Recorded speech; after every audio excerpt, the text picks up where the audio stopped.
우리가 부르는 찬양 중에 이런 가사의 노래가 있었습니다. 지금은 엘리야 때처럼 주 말씀이 선포되고 라는 노래입니다. 그리고 예전에 학교를 다닐 때 어느 한 교수님은 이 노래의 가사를 지적하면서 도대체 엘리야 때처럼이 무슨 시대인 줄은 알고 이 노래를 부르냐라는 잔소리하는 잔소리라는 그 말도 들은 적이 있습니다. 어쨌든 이제 우리는 북이스라엘에서 활동했던 엘리야라는 인물이 나오게 되는 성경 이야기를 읽게 될 것입니다. 함께 살펴봅시다. 먼저 15장의 이야기입니다. 이제 이스라엘은 분열된 두 개의 나라로 살아가게 됩니다. 이 두 나라의 모습이 서로 다르게 나옵니다. 먼저 남유다의 왕이 나옵니다. 남유다는 솔로몬의 아들이었던 르호보암이 죽은 이후에 아비암이라고 하는 인물이 왕이 됩니다. 그러나 그는 하나님 보시기에 다윗과 같은 행동을 하지 않고 악을 행한다고 나오며 3년 동안 유다를 다스리다가 죽습니다. 이 아비암 사후에 아사가 왕이 됩니다. 아사는 다윗같이 하나님 보시기에 정직하게 행하며 남색하는 자들을 쫓아내고 우상을 없애는 종교개혁을 단행합니다. 반면 이제 북이스라엘의 상황이 나옵니다. 북이스라엘은 끔찍한 혼란을 겪습니다.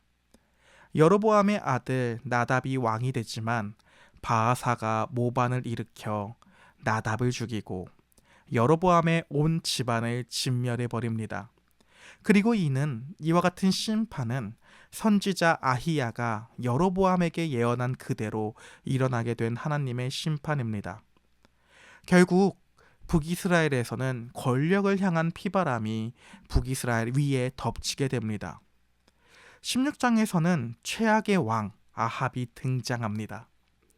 그 전에 북이스라엘은 계속해서 권력 쟁탈전이 일어납니다. 남유다의 왕조는 일정하게 다윗 유다 지파로 계속 유지가 되는 반면 북이스라엘의 왕조는 계속해서 바뀝니다. 왕이 바뀌는 게 아니라 왕의 집안, 즉 왕조가 바뀐다는 사실을 잘 기억해야 합니다. 북이스라엘의 왕조는 바이사 왕조, 발음도 어렵죠. 그 바이사 왕조 다음에는 엘라 왕조, 시므리의 왕조에서 오므리 왕조로 피를 흘리며 계속해서 반란의 이야기가 계속해서 나타나게 되는 것입니다. 그중 특히 군대 지휘관 오므리는 북이스라엘의 수도를 사마리아로 정하고 강력한 왕조를 세웁니다.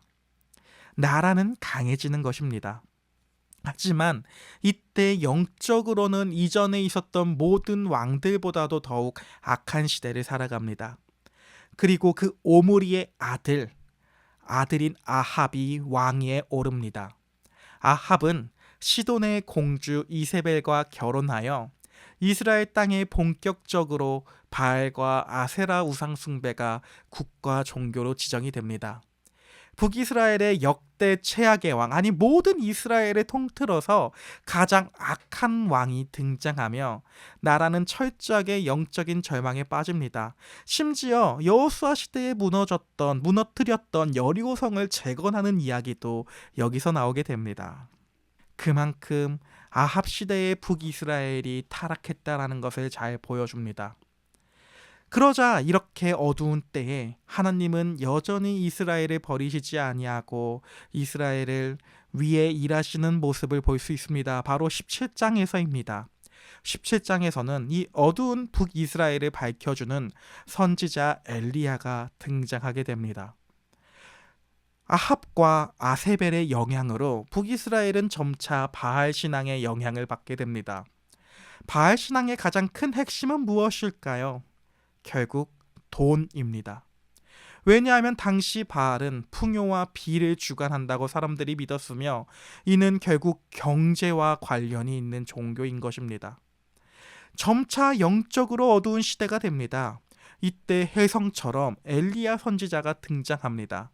그는 아합 왕 앞에 서서 하나님 말씀이 없으면 수년 동안 비가 오지 않을 것이라며 가뭄을 선포합니다. 비를 내리는 진짜 주관자는 비와 풍요의 신 바알이 아니라 하나님이라는 사실을 선언한 것입니다. 이후 하나님은 아합으로부터 엘리야를 그릿 시냇가로 숨기시고 까마귀를 보내시면서 까마귀를 통해 엘리야를 먹이십니다. 시냇물이 마르자 이방 땅인 시돈의 사르밧에 사는 한 가난한 과부에게로 하나님이 엘리야를 보내십니다. 엘리야는 마지막 남은 가루 한 움큼과 기름으로 떡을 만들어 자신에게 가지고 오라고 요구하고, 가부가 순종하자 기근이 끝날 때까지 가루통과 기름병이 마르지 않는 기적이 일어납니다. 요즘 같은 고유가 시대에 집안의 기름이 마르지가 않는 것입니다. 여러분들의 자동차가 계속해서 마르지 않고 그 휘발유나 경유가 계속해서 운전을 하며 다닐 수 있었던 것입니다. 또한 17장 말미에는 과부의 아들이 병들어 죽었을 때에 엘리야가 하나님께 부르짖자 그 아이를 다시 살려내는 놀라운 부활의 기적 또한 기록되어 있습니다. 이렇게 분열로 혼란스러운, 특히 북이스라엘의 이 타락한 역사와 엘리야의 기적 속에서 예수 그리스도를 어떻게 만날 수 있을까요? 첫째로 백성을 죽음으로 이끄는 가짜 왕 아합과 우리를 생명으로 이끄는 참된 왕 예수 그리스도이십니다. 15장과 16장에 등장하는 북이스라엘의 왕들을 다시금 기억해 봅시다. 그들은 자신의 권력과 탐욕을 위해 끊임없이 배신하고 피를 흘렸습니다. 특히 아합 왕은 풍요를 얻기 위해 바알을 선택했고, 결과적으로 온 이스라엘 백성을 영적인 죽음과 극심한 기근, 즉 저주 가운데로 몰아넣었습니다.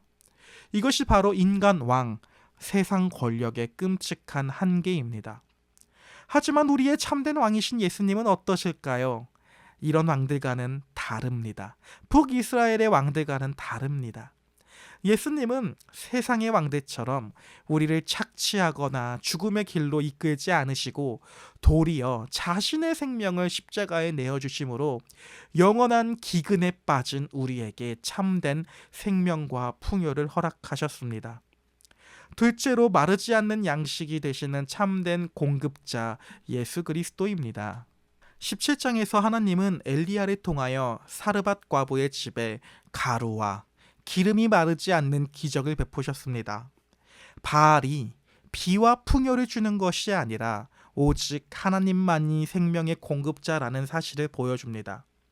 이 사건은 훗날 예수께서 이 땅에 오셔서 오병이어로 수천 명을 먹이신 예수님의 사건을 예표합니다.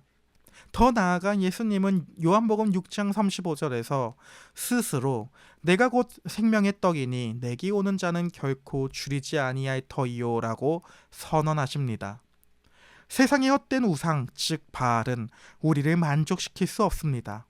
그러나 우리를 위해 십자가에서 살을 찢으신 예수 그리스도만이 우리 영혼의 주림을 영원히 채워주시는 참된 양식이 되어주십니다. 셋째로 죽음을 이기시고 생명을 주시는 부활의 주님이십니다. 사르밧 과부의 죽은 아들이 엘리야의 기도를 통해 다시 살아난 이 사건은 구약 성경에 기록된 최초의 부활 기적 중 하나입니다. 이 놀라운 생명의 역사는 죄와 저주로 인해 죽었던 우리를 십자가와 부활로 다시 살려내신 예수 그리스도의 구원 사역을 완벽하게 보여주는 그림자입니다. 예수님은 나인성 과부의 아들과 나사로를 살리셨을 뿐만 아니라 친히 스스로가 죽음을 이기시고 부활의 첫 열매가 되셔서 사망 권세 아래 신음하는 우리에게 영원한 생명을 주셨습니다. 이렇듯 지금은 엘리야 때처럼이라고 하는 이 시기는 정말로 영적으로 눈이 멀고 죄악이 많은 끔찍한 혼란한 시기였습니다. 그러나 이 어두운 시대에도 하나님은 엘리야 선지자를 통해 기적을 보여주시고 생명의 양식과 부활의 소망을 보여주시며 하나님의 은혜가 있다는 것을 보여줍니다. 그리고 이 엘리야 선지자가 하는 모든 행동들은 결국 그림자로서 예수님을 보여주는, 예수님을 가리키는 표지판 역할을 합니다. 하나님의 은혜는 예수 그리스도를 통해 지금 우리에게도 여전히 부어지고 있습니다. 따라서 우리의 시대가 아무리 혼란하고 내가 살아가는 삶이 너무나도 정신이 없고 바쁘고 힘들고 고통스러워도 결국엔 하나님이 기적적으로 우리를 보호하실 것이며, 결국에 우리에게 있는 가장 큰 기적은 2000년 전에 지금의 나를 위해 죽어주신 예수님이 있다라는 그런 사실을 붙잡고 살아갈 수 있는 오늘 하루가 될 수 있기를 예수님의 이름으로 소망합니다. 오늘 하루도 파이팅입니다.